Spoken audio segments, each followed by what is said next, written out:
ஓம் சாந்தி. முரளி தேதி 5/12/2025. காலை முரளி பாப்தாதா மதுபன். இனிமையான குழந்தைகளே, இந்த தூய்மையற்ற உலகம் ஒரு பழைய கிராமமாகும்.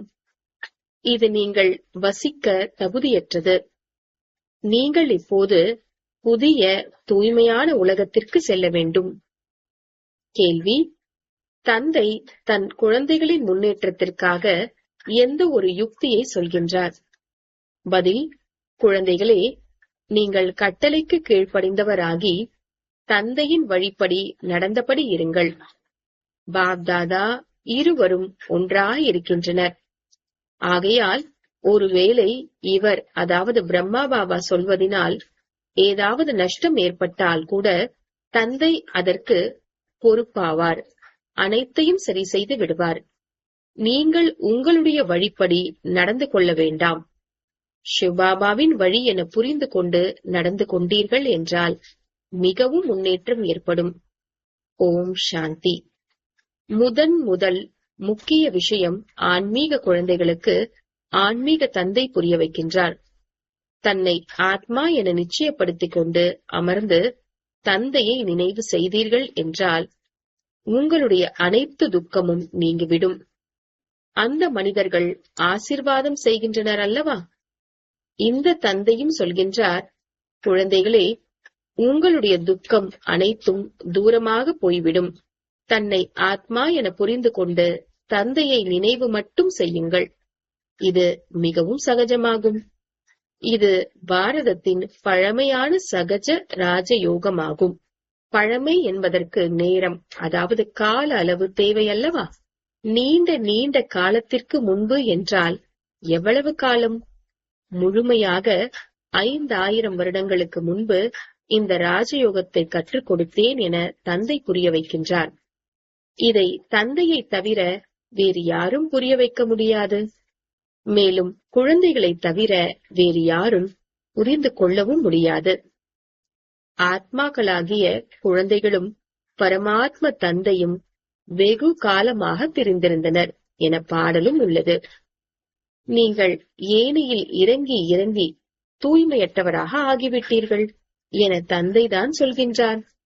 இப்போது நினைவு வந்துள்ளது.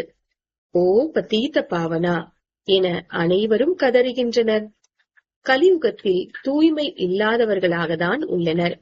சத்யுகத்தில் தூய்மையானவர்கள் இருப்பார்கள். அதுவே தூய்மையான உலகமாகும். இந்த பழைய தூய்மை இல்லாத உலகம் வசிக்க தகுந்த இடமல்ல. ஆனால் மாயையின் தாக்கமும் குறைவானதல்ல. இங்கே பாருங்கள், 100-125 மாடிகள் கொண்ட பெரிய பெரிய வீடுகளை கட்டியபடி இருக்கின்றனர். இது மாயையின் பகட்டு என சொல்லப்படுகிறது. ஸ்வர்க்கத்திற்கு வாருங்கள் என்றால் எங்களுக்கு இதுவே சொர்க்கம் என சொல்லிவிடுகின்றனர். மாயையின் ஜாலம் அப்படிப்பட்டதாக உள்ளது. இது மாயையின் ஜாலம் என சொல்லப்படுகிறது. ஆனால் குழந்தைகளாகிய நீங்கள் அறிவீர்கள், இது பழைய கிராமமாகி உள்ளது. இது நரகம் என சொல்லப்படுகிறது. பழைய உலகம், இதுவே கொடுமையான நரகம். சத்யுகத்திற்கு தான் ஸ்வர்க்கம் என சொல்லப்படுகிறது. இந்த வார்த்தை உள்ளதல்லவா? இது விஷம் நிறைந்த உலகம் என அனைவருமே சொல்வார்கள். இந்த ஸ்வர்க்கமே நிர்விகாரி உலகமாக இருந்தது. ஸ்வர்க்கம் நிர்விகாரி உலகம் என்றுதான் சொல்லப்படுகிறது. நரகம் விஷமான உலகம் என சொல்லப்படுகிறது. இவ்வளவு சகஜமான விஷயம் கூட ஏன் யாருக்கும் புத்தியில் வருவதில்லை? மனிதர்கள் எவ்வளவு துக்கம் மிக்கவராக உள்ளனர். எவ்வளவு சண்டை சச்சரவுகள் நடந்தபடி இருக்கின்றன. நாளுக்கு நாள் அணுகுண்டு போட்ட உடனேயே மனிதர்கள் அழிந்து போகும் அளவு சக்தி வாய்ந்த அணுகுண்டு முதலானவைகளை உருவாக்கியபடி இருக்கின்றனர். ஆனால் இன்னும் என்னவெல்லாம் நடக்க உள்ளது என துச்ச புத்தியுள்ள மனிதர்கள் புரிந்து கொள்வதில்லை. என்ன நடக்க உள்ளது என்ற விஷயங்களை தந்தையை தவிர வேறு யாரும் புரிய வைக்க முடியாது. பழைய உலகின் விநாசம் ஏற்பட உள்ளது மற்றும் புதிய உலகின் ஸ்தாபனையும் குப்தமாக நடந்து கொண்டிருக்கிறது. குழந்தைகளாகிய நீங்கள் குப்தமான போராளிகள் என்றே சொல்லப்படுகிறீர்கள். நீங்கள் சண்டை போட்டுக் கொண்டிருக்கிறீர்கள் என யாராவது புரிந்து கொள்கின்றார்களா என்ன? உங்களின் சண்டையை 5 விகாரங்களுடன் தூய்மை அடையுங்கள் என அனைவருக்கும் சொல்கிறீர்கள். ஒரு தந்தையின் குழந்தைகளாக இருக்கிறீர்கள் அல்லவா? பிரஜாபிதா பிரம்மாவின் குழந்தைகள் அனைவரும் சகோதர சகோதரிகளாகி உள்ளனர் அல்லவா? புரிய வைப்பதற்கு மிகவும் யுக்திகள் தேவை. பிரஜாபிதா பிரம்மாவுக்கு அளவற்ற குழந்தைகள் உள்ளனர். ஒருவர் அல்ல, பெயரே பிரஜாபிதா பிரம்மா ஆகும். லௌகீக தந்தையை ஒருபோதும் பிரஜாபிதா என்று சொல்ல மாட்டார்கள். பிரஜாபிதா பிரம்மா எனும் போது அவருடைய அனைத்து குழந்தைகளும் தங்களுக்குள் சகோதர சகோதரிகள், பிரம்மா குமார் குமாரிகளாக உள்ளனர் அல்லவா? ஆனால் புரிந்து கொள்வதில்லை. கல் புத்தி போல புரிந்து கொள்ள முயற்சியும் கூட செய்வதில்லை. பிரஜாபிதா பிரம்மாவின் குழந்தைகள் சகோதரன் சகோதரிகளாக ஆகிவிட்டனர். விகாரத்தில் செல்ல முடியாது. உங்களின் பெயர் பலகையிலும் கூட பிரஜாபிதா எனும் வார்த்தை மிகவும் அவசியமாகும். இந்த வார்த்தையை கண்டிப்பாக போட வேண்டும். வெறுமனே பிரம்மா என எழுதுவதால் அவ்வளவு சிறப்பாக இருக்காது. ஆக பெயர் பலகையிலும் கூட சரியான வார்த்தையை எழுதி திருத்தம் செய்ய வேண்டும். இது மிகவும் அவசியமான வார்த்தையாகும்.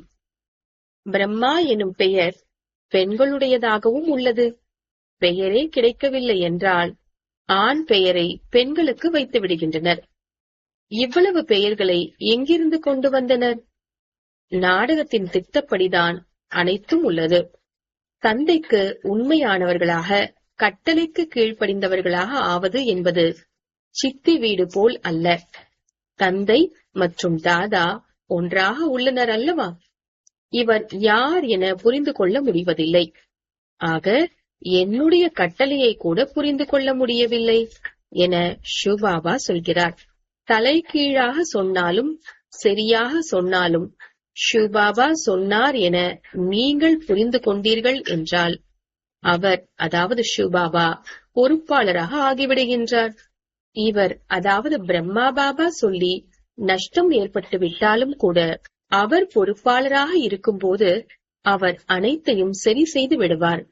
ஷிவ்பாபாவுடைய வழி என புரிந்து கொண்டபடி இருந்தீர்கள் என்றால் மிகவும் முன்னேற்றம் ஏற்படும். ஆனால் புரிந்து கொள்வதே கடினமாகிறது. சிலர் பிறகு தன் வழியில் நடந்தபடி இருக்கின்றனர். தந்தை குழந்தைகளாகி உங்களுக்கு வழி கொடுப்பதற்காக, புரிய வைப்பதற்காகவும் எவ்வளவு தூரத்திலிருந்து வருகிறார். வேறு யாரிடமும் இந்த ஆன்மீக ஞானம் இல்லை. முழு நாளும் இந்த சிந்தனை செய்தபடி இருக்க வேண்டும்.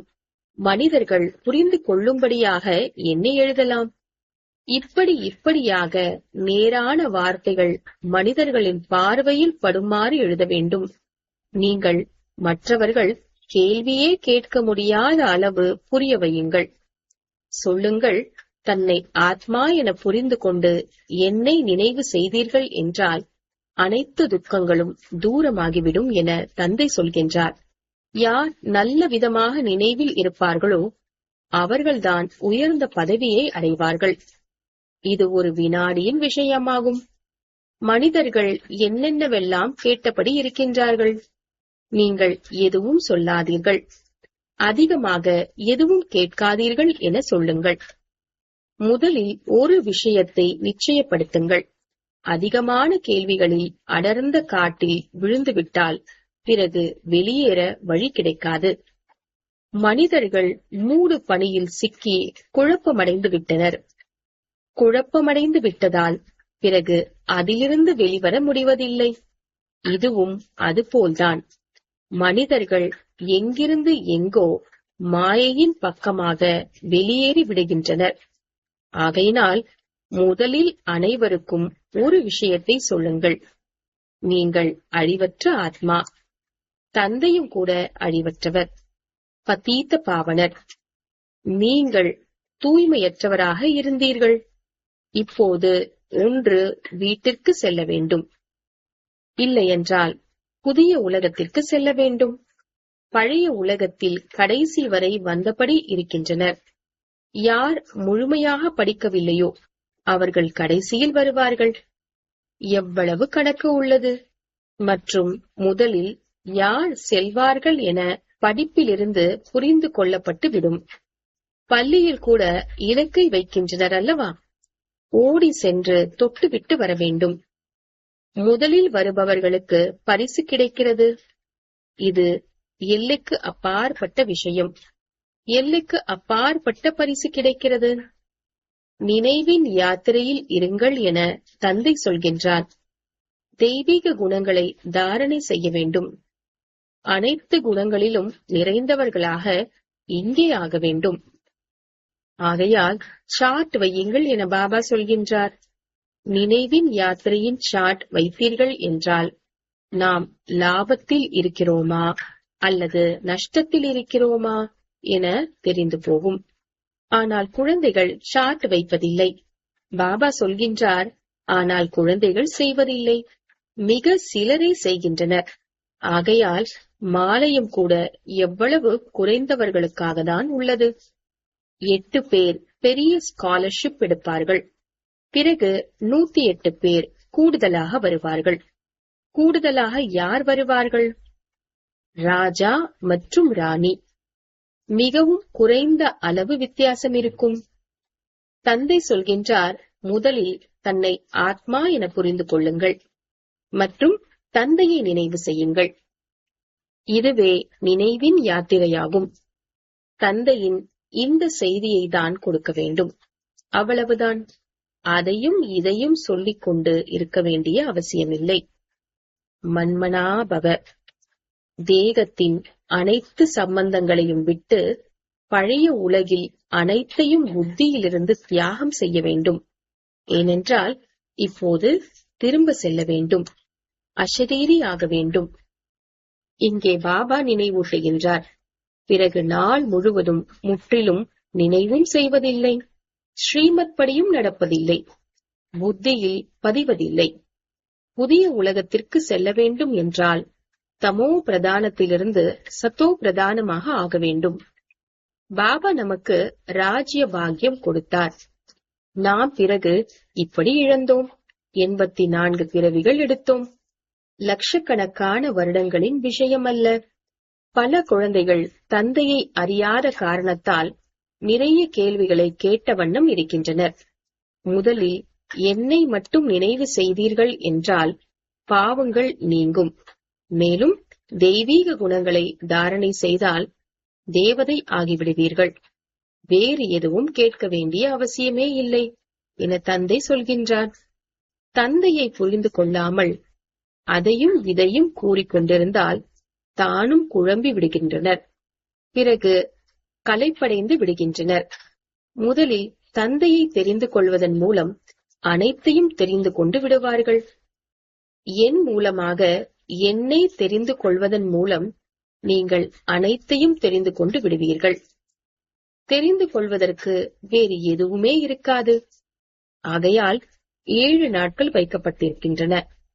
7 நாட்களில் நிறைய புரிந்து கொள்ள முடியும். ஆனால் புரிந்து கொள்பவர்கள் வரிசை கிரமமாக இருக்கின்றனர். சிலர் கொஞ்சம் கூட புரிந்து கொள்வதில்லை. அவர்கள் ராஜா ராணி ஆவார்களா என்ன? ஒருவர் மீதாவது ராஜ்யத்தை ஆள்வார்களா என்ன? ஒவ்வொருவரும் தனது பிரஜைகளை உருவாக்க வேண்டும். நேரத்தை மிகவும் வீணாக்குகின்றனர். தந்தை அவர்கள் பாவப்பட்டவர்கள் என சொல்கின்றார். எவ்வளவுதான் பெரிய பெரிய பதவியில் இருப்பவர்களாக இருக்கட்டும், ஆனால் இதெல்லாம் மண்ணோடு மண்ணாக போகிறது என தந்தை அறிவார். இன்னும் கொஞ்ச சமயம் இருக்கிறது.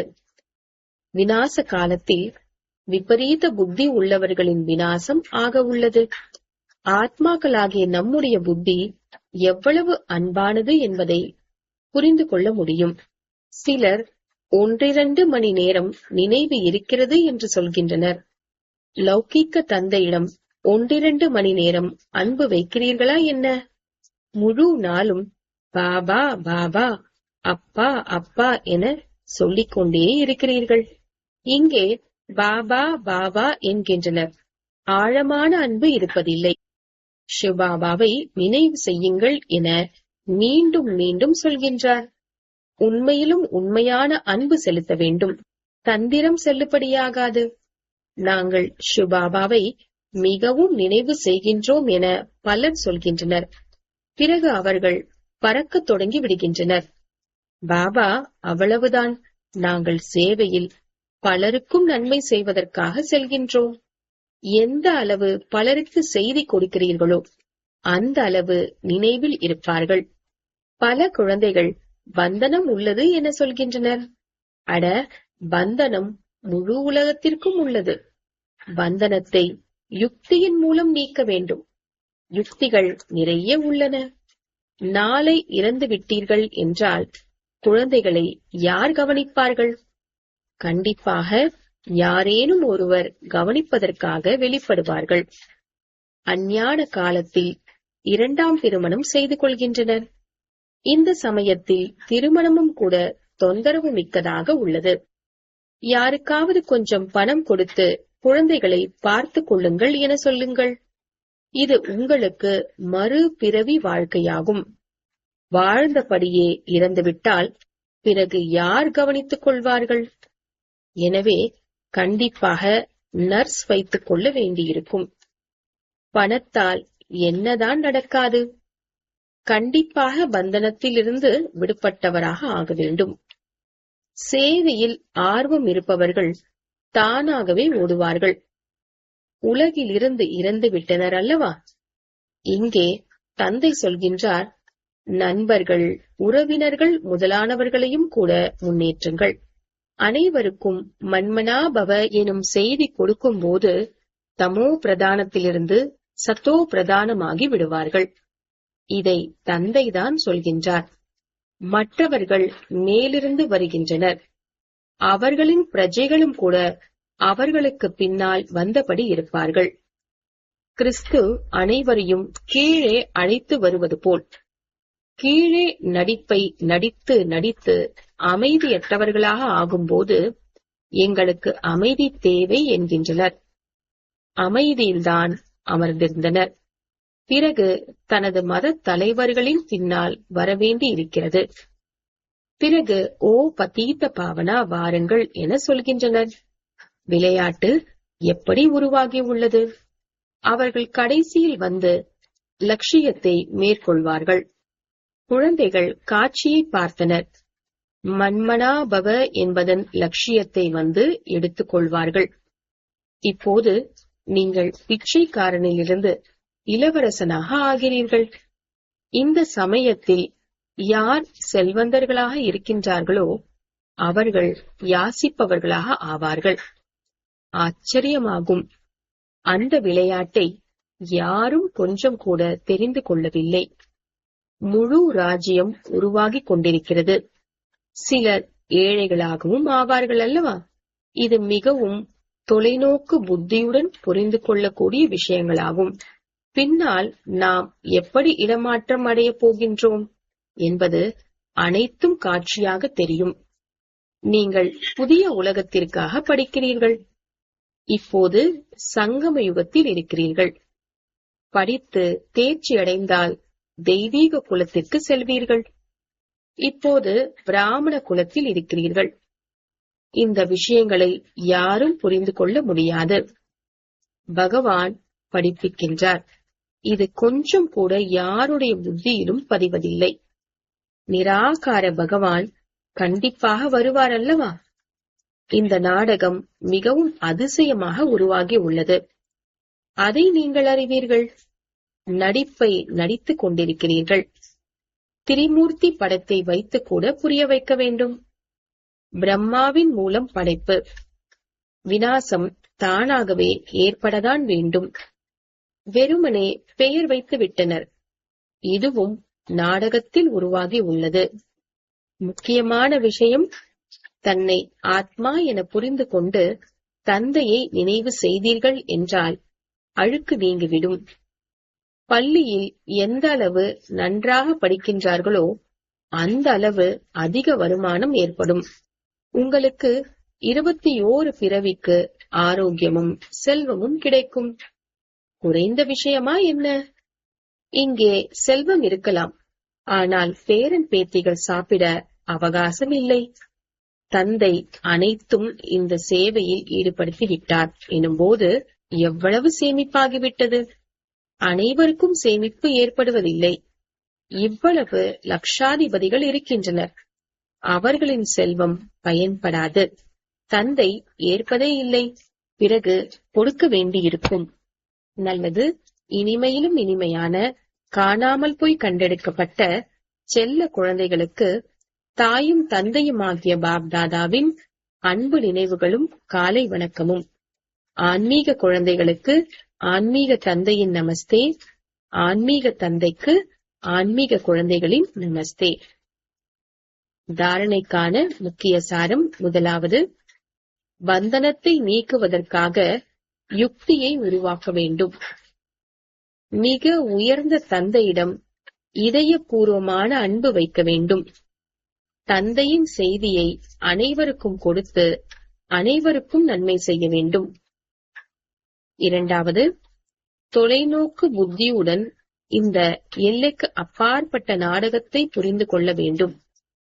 யாசிப்பவரில் இருந்து இளவரசன் ஆகக்கூடிய படிப்பில் முழு கவனம் வைக்க வேண்டும். நினைவிற்கான உண்மையிலும் உண்மையான சாட்டை வைக்க வேண்டும்.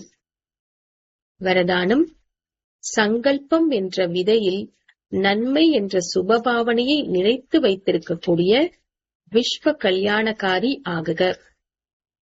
சங்கல்பம் என்ற விதையில் நன்மை என்ற சுப பாவனையை நிறைத்து வைக்கக்கூடிய விஸ்வ கல்யாணக்காரி ஆகுக. விளக்கம், முழு மரத்தின் சாரம் விதையில் இருப்பது போன்று சங்கல்பம் என்ற விதை ஒவ்வொரு ஆத்மாவின் மீது, இயற்கையின் மீது சுப பாவனை உடையதாக இருக்க வேண்டும். சங்கல்பம் என்ற விதை ஒவ்வொரு ஆத்மாவின் மீது, இயற்கையின் மீது சுபபாவனை உடையதாக இருக்க வேண்டும். அனைவரையும் பாப்சமான் ஆக்குவதற்கான பாவனை பலமற்றவர்களை பலசாலியாக ஆக்கும். துக்கம் அசாந்தி ஆத்மாக்களை சதா சுகமானவர்களாக அமைதியானவர்களாகவும் ஆக்கும் பாவனை. அமைதியானவர்களாகவும் ஆக்கும் பாவனை என்ற சாரம் ஒவ்வொரு சங்கல்பத்திலும் நிறைந்திருக்க வேண்டும். எந்த ஒரு சங்கல்பம் என்ற விதை இந்த சாரமின்றி காயாக, அதாவது வீணாகிவிடக் கூடாது. நன்மைக்கான பாவனையினால் சக்திசாலியாக இருக்கும் போதுதான் பாப்சமான் விஸ்வ கல்யாணக்காரி ஆத்மா என்று கூற முடியும். ஸ்லோகன், மாயாவின் மோதல்களில் பயப்படுவதற்கு பதிலாக பரமாத்ம சந்திப்பை மகிழ்ச்சியோடு கொண்டாடிக் கொண்டே இருங்கள். மாயாவின் மோதல்களில் பயப்படுவதற்கு பதிலாக பரமாத்ம சந்திப்பின் மகிழ்ச்சியை கொண்டாடிக் கொண்டே இருங்கள். அவ்யக்த சமிகை. இப்பொழுது சம்பன்னம் மற்றும் கர்மாத்தீத் ஆவதற்கான ஆர்வத்துடன் செயல்படுங்கள். கர்மாத்தீத் நிலை அடைவதற்கு அஷரீரி ஆவதற்கான பயிற்சியை அதிகப்படுத்துங்கள். ஷரீர பந்தனம், கர்மங்களின் பந்தனம், மனிதர்களின் பந்தனம், பொருட்களின் பந்தனம், சுபாவ சம்ஸ்காரங்களின் பந்தனம் என்ற ஒரு பந்தனமும் தன் பக்கம் ஈர்க்கக்கூடாது. இந்த பந்தனம்தான் ஆத்மாவை இறுக்கி பிடித்து விடுகிறது. இதற்கு சதா விடுபட்டவர் மற்றும் மிக அன்பானவர் ஆகக்கூடிய பயிற்சி செய்யுங்கள். ஓம் சாந்தி.